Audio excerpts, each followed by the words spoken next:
Assalamualaikum warahmatullahi wabarakatuh. Bagaimana kabarnya anak-anak hari ini? Baik anak-anak, apa ada yang masih ingat? Di pertemuan sebelumnya kita sudah membahas materi tentang apa ya? Untuk circular flow diagram dua sektor ini, ingat-ingat ada dua pelaku ekonomi yang terlibat. Apakah ada yang mengalami kesulitan dalam pengerjaan LKPD ini? Marilah kita berdoa bersama untuk mengakhiri kegiatan pembelajaran hari ini. Assalamualaikum warahmatullahi wabarakatuh. Salam sejahtera bagi kita semua. Kami dari tim Dharmaya UNESA pada divisi Micro Teaching Digital. Dalam kesempatan ini kami mengambil materi kelas 10 semester ganjil, yakni pada KD 3.3 terkait menganalisis peran pelaku ekonomi dalam kegiatan ekonomi. Ada beberapa hal yang mendasari kami mengambil materi ini. Yang pertama, materi tersebut berisi sebuah konsep terkait peran pelaku ekonomi dalam kegiatan ekonomi.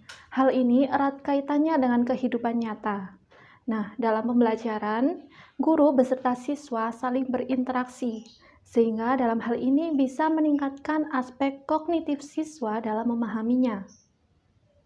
Yang kedua, dalam materi ini juga disajikan sebuah fakta yang tercermin dalam sebuah artikel. Di dalam artikel ini, nantinya siswa akan menjawab beberapa rumusan masalah terkait peran pelaku ekonomi dalam kehidupan nyata, sesuai dengan beberapa teori yang sudah diajarkan. Setelah menyelesaikan rumusan masalah yang ada di LKPD, siswa nantinya akan mempresentasikan hasil kerja mereka.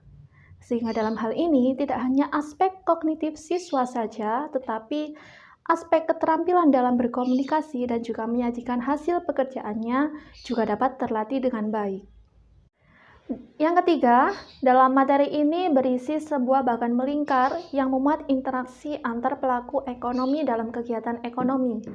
Sehingga dalam menjelaskan materi ini, guru bisa menggunakan media digital seperti LED TV untuk menjelaskan dan menuliskan beberapa poin penting selama sesi penjelasan. Sehingga hal ini bisa menarik minat siswa dalam mempelajari materi serta lebih mudah dalam memahamkannya. Oke, sekarang kita masuk pada proses perencanaan pembelajaran. Nah, seperti yang kita ketahui bahwa proses perencanaan pembelajaran ini terdiri dari dua fase ya. Yang pertama adalah proses perencanaan, kemudian yang kedua adalah pembelajaran. Berarti proses perencanaan pembelajaran di sini dapat didefinisikan sebagai suatu proses sistematis untuk mengorganisasikan komponen pembelajaran sehingga pendidik dapat memfasilitasi peserta didik untuk mencapai kompetensi tertentu. Nah, komponen belajar itu ada apa saja? Yang pertama di sini ada materi, kemudian tujuan, ada metode, media, sumber belajar, langkah-langkah, dan juga penilaian. Kemudian kita lanjutkan ke materi. Ruang lingkup materi kita adalah mencakup kegiatan ekonomi, perilaku ekonomi, dan juga peranannya. Oke, selanjutnya adalah tujuan pembelajaran. Yang ingin kami capai pada pembelajaran ini adalah siswa dapat menganalisis peran pelaku ekonomi dan menyajikannya dalam media lisan maupun tulisan dengan penuh tanggung jawab. Oke, selanjutnya adalah metode. Nah, pada kali ini kami menggunakan pendekatan saintifik, di mana pendekatan saintifik ini didasarkan pada dua teori tokoh terkenal. Yang pertama adalah Jean Piaget dan kedua adalah Vygotsky. Nah, teori Piaget di sini menyatakan bahwa belajar berkaitan dengan pembentukan dan perkembangan skema. Sedangkan teori Vygotsky ini berkaitan dengan ZPD. Teorinya menyebutkan bahwa belajar terjadi bila peserta didik bekerja dengan tugas-tugas yang belum dipelajari, namun tugas tersebut masih ada dalam jangkauan kemampuannya, atau zone of proximal development. Ya. Nah, unsur dari pendekatan saintifik ini terimplementasi dalam langkah-langkah pembelajaran. Yang pertama, ada tahap observing, di mana peserta didik ini mengamati suatu fenomena, kemudian questioning atau bertanya, lalu associating atau mengasosiasikannya dengan struktur kognitif, kemudian yang terakhir adalah communicating. Nah, communicating ini merupakan peran guru sebagai seorang fasilitator. Oke, selanjutnya adalah model pembelajaran.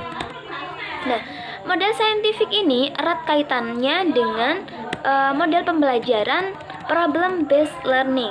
Nah, problem based learning ini menyajikan permasalahan nyata, sehingga apa? Peserta didik di sini dapat terangsang untuk belajar. Nah, adapun tujuan dari problem based learning ini adalah yang pertama untuk mengembangkan kemampuan berpikir kritis. Kemudian untuk melatih problem solving siswa, kemudian mengembangkan pengetahuan, melatih kemandirian, dan juga keterampilan sosial dari peserta didik. Nah, dalam pembelajaran ini, model tersebut terimplementasi dalam proses pemecahan masalah pada studi kasus yang kami sajikan dalam bentuk artikel tentang peran pelaku ekonomi. Nah, selanjutnya adalah sumber belajar. Sumber belajar yang kami gunakan tentunya merupakan sumber belajar yang valid dan juga reliable, yang berdasar pada kurikulum 2013. Untuk proses penilaiannya sendiri, kami ada penilaian sikap, yaitu berupa observasi dan dalam bentuk lembar pengamatan aktivitas peserta didik. Kemudian untuk penilaian pengetahuan, kami menggunakan tes tulis dan medianya menggunakan media kuisis. Kemudian untuk penilaian keterampilan, ini berbentuk unjuk kerja atau praktik, di mana penilaiannya ini berupa lembar penilaian presentasi. Pembahasan berikutnya yaitu mengenai demonstrasi keterampilan dasar mengajar. Yang pertama yaitu keterampilan membuka pelajaran. Pada keterampilan ini guru membuka pelajaran dengan salam, menanyakan kabar, dan memotivasi siswa, kemudian melakukan absensi, dan memberikan informasi kepada peserta didik mengenai peraturan ketika proses pembelajaran sedang berlangsung. Yang kedua yaitu keterampilan menjelaskan materi.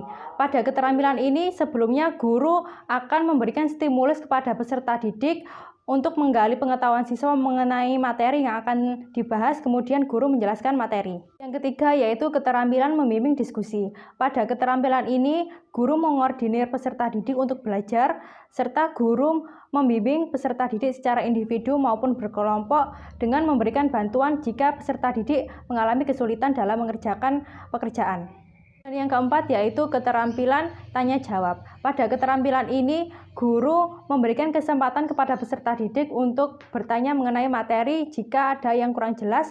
Kemudian guru menjawab pertanyaan dari peserta didik dan memberikan jawaban dengan data dan sumber yang relevan.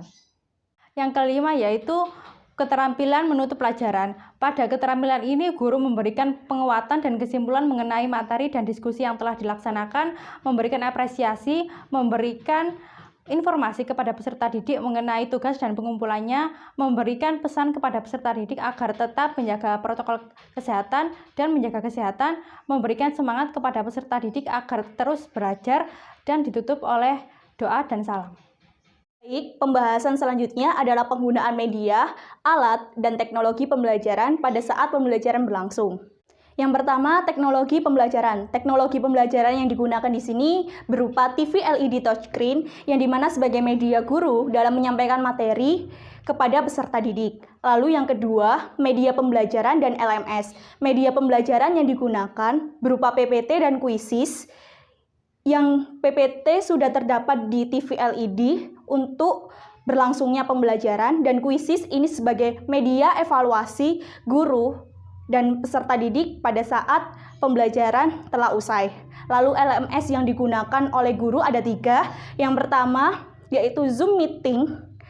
Zoom Meeting yang di sini sudah terdapat breakout yang dimana guru bisa membimbing peserta didik di tiap-tiap kelompok pada saat proses pembelajaran berlangsung. Lalu yang kedua adanya G-Form atau Google Form, itu yang digunakan guru sebagai absensi untuk mengetahui peserta didik mana saja yang tidak hadir dan hadir. Lalu yang ketiga adanya Google Classroom, ini sebagai bahan atau platform yang digunakan guru untuk pengumpulan LKPD dan petunjuk pengerjaannya. Yang ketiga, alat pembelajaran. Alat pembelajaran yang digunakan di sini adalah laptop dan kamera yang berfungsi sebagai perantara antara guru dan siswa pada saat Zoom sedang berlangsung.